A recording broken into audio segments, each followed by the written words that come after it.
baara in yɛrɛ an t'a fɔ k'an bɛ se k'u dɛmɛ u ka baara ka ɲɛ cogo min na parce que ministère mɔgɔw de y'u bila nin baara in na.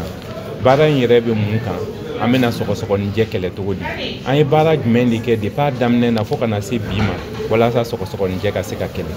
Donc n'i y'a lajɛ san o san depuis 1995 celui ni a ka partenaire notamment comité antituberculeux kun don mais sisan sa u bɛ bien respiration bana bɛɛ kɛlɛ. Donc olu bɛ nin célébrer parce que a bɛ célébrer chaque 24 mars parce que découvert banakisɛ in yɛrɛ lakodɔnna en 1882 par Robert Koch un 24 mars. Donc au de kama dépasse à 100 dafara diɲɛ yɛrɛ a décidé k'a fɔ k'an ka to k'a célébrer. Donc an ka célébration in bilalen bɛ hukumu jumɛn kɔnɔna la an ye baara jumɛn de kɛ jamana wɛrɛ bɛɛ bɛnna mun kan walasa sɔgɔsɔgɔnijɛ ka kɛlɛ. Donc au objectif minnu dégagera ni stratégie minnu élaboré la anw jɔyɔrɔ kɛra mun ye a kɔnɔ o de kɔnɔna la an nana présenter k'a yira k'a fɔ ɲinan 2024 kɔnɔna la baara min kɛra Mali fɛ o bɛnna à peu près an ye mɔgɔ 8,632 olu détectera. O 8,8 in kɔnɔna la n'i y'a lajɛ k'a sigi kɛmɛ sara o kɛmɛ sara 84 kɔni olu kɛnɛyara pewu. Donc ala kɔni y'a kɛ dɔw tanyana an bɛ dugawu kɛ ala k'u dayɔrɔ sumaya. Dɔw fana bɛ yen olu ta banakisɛ kɛlɛli ka gɛlɛn dɔɔni mais fura dɔw bɛ yen minnu bɛ ka se ka d'u ma walasa u fana ka se ka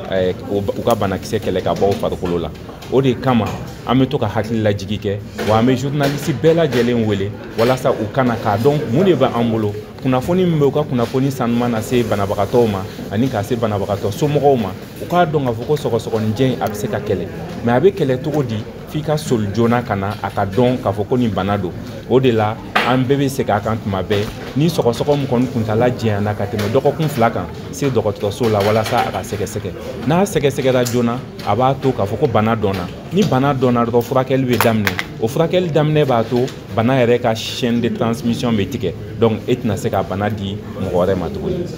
Sɔgɔsɔgɔnijɛ kɛlɛli taasibila don diɲɛ seleke 4 na o ye mars kalo tile 24 Mali la an ka ministre l'ancien colonel Asaba Jalo Touré ye baara ninnu koromo kari o kɛra Sikaso nka an y'o kɛ mars kalo tile 25 kɔ baara tɔw ye nin ye basa ko dugubila ka fisa ni laadabili ye ni anw bɛ nin don nin taasibila kɛ aw bɛ anw dɛmɛ ka jamanaden kunnafoni o la i b'a sɔrɔ an bɛ kunnafonidilaw kɛrɛnkɛrɛnnenya la an b'aw wele an bɛna sigi ka masala yanni baara tɔw ka daminɛ ni sen ta ale kɛra an ka baara laban ye cakɛda ye i ko a y'a tɔgɔ mɛn cogo min na o ye kɛnɛya minisiri so ka bolofara sigilen ye yaasa bana nin bɛ se ka kɛlɛ jamana kɔnɔ cogo di n'o kɛra gafe fɛn fɛn min bɛ dilan n'o ye jamana ka kuntilenna ye san 5 o san 5 an bɛna mun de boloda sɔgɔsɔgɔnijɛ kɛlɛli hukumu kɔnɔ gafe ministère bɛ anw yamaruya anw b'a bila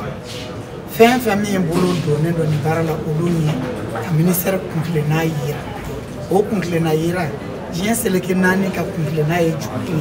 Afrique yɛrɛ ta ye jumɛn ye ka n'o fara Mali kɛnɛya gafe ba kan n'o ye politique sectorielle ye an b'olu fara ɲɔgɔn kan ka jamana kuntilenna sɛbɛn ni jamana kuntilenna sɛbɛnna